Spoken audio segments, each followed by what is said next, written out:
अफगानिस्तान और पाकिस्तान एक ऐसा देश है जिसे साम्राज्यों की कब्र कहा जाता है। यहां पर युद्ध, युद्ध और सिर्फ युद्ध ही होते रहे हैं।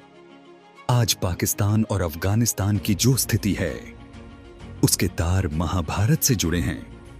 क्या यह देश कूटनीति और आतंक का शिकार है, या गांधारी का श्राप आज भी इसके लिए जिम्मेदार है? आखिर क्यों आज भी इन दोनों देशों में शांति पूरी तरह से स्थापित नहीं हो पा रही है? आज पूरी दुनिया जिस न्यूक्लियर बम को लेकर डरी रहती है, जिसकी तबाही से कुछ भी नहीं बच सकता, क्या यह महाभारत के दौरान भी मौजूद था? आज के इस वीडियो में हम यही बात करने वाले हैं।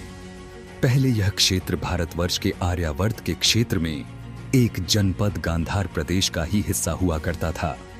महाभारत के अनुसार गांधारी, जो गांधार देश की राजकुमारी और हस्तिनापुर के राजा धृतराष्ट्र की पत्नी थी, उन्होंने अपने भाई शकुनी को श्राप दिया था। यह श्राप उन्होंने महाभारत युद्ध में अपने 100 पुत्रों यानी कौरवों की मृत्यु के बाद दिया।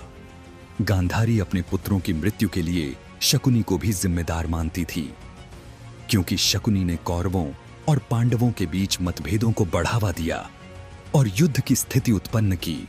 गांधारी ने तब शकुनी को श्राप दिया कि मेरे 100 पुत्रों को मरवाने वाले गांधार नरेश, तुम्हारे राज्य में कभी शांति नहीं रहेगी। यह हमेशा अशांति और क्लेश में डूबा रहेगा।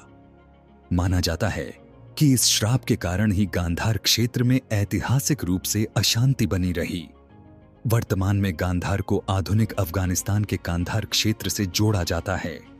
और गैरतलब बात यह है कि पूरे अफगानिस्तान में लंबे समय से अशांति का माहौल ही बना रहा है। महाभारत में बताए गए गांधार का काफी ज्यादा हिस्सा अफगानिस्तान के अलावा पाकिस्तान में भी मौजूद है।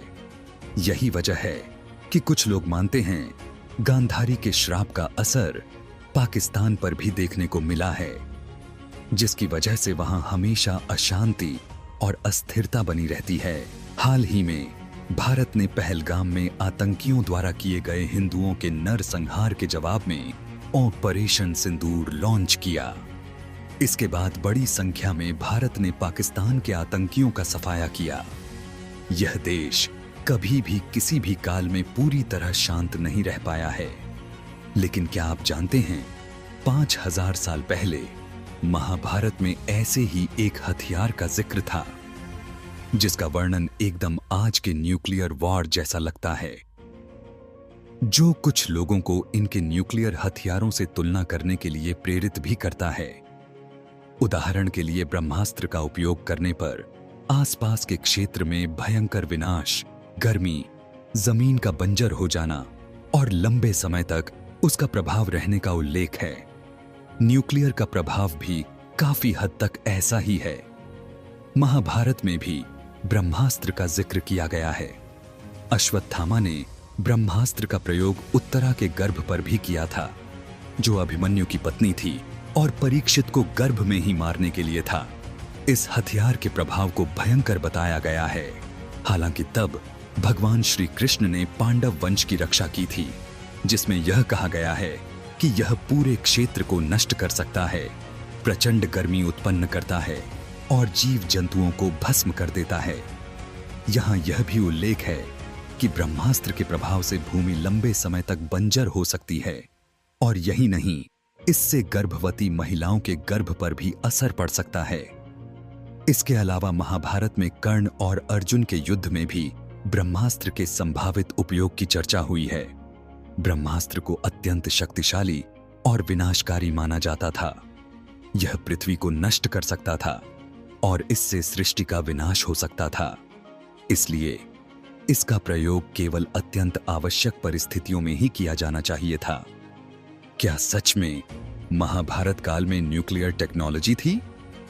शायद नहीं, लेकिन इतना जरूर है, हमारे पूर्वजों ने वैज्ञानिक कल्पना के जरिए ऐसे हथियारों की कल्पना की थी जो आज सच हो गए। अब सबसे बड़ा सवाल, क्या इस इलाके में कभी शांति आ पाएगी? और हां, अगर श्राप सच में होते हैं तो हमें एक नया आशीर्वाद देना होगा, विकास का, प्रगति का। तो दोस्तों, आपको क्या लगता है? क्या ब्रह्मास्त्र सच में न्यूक्लियर वेपन है? और क्या अफगानिस्तान की तबाही गांधारी के श्राप का नतीजा है? कमेंट में जरूर बताएं।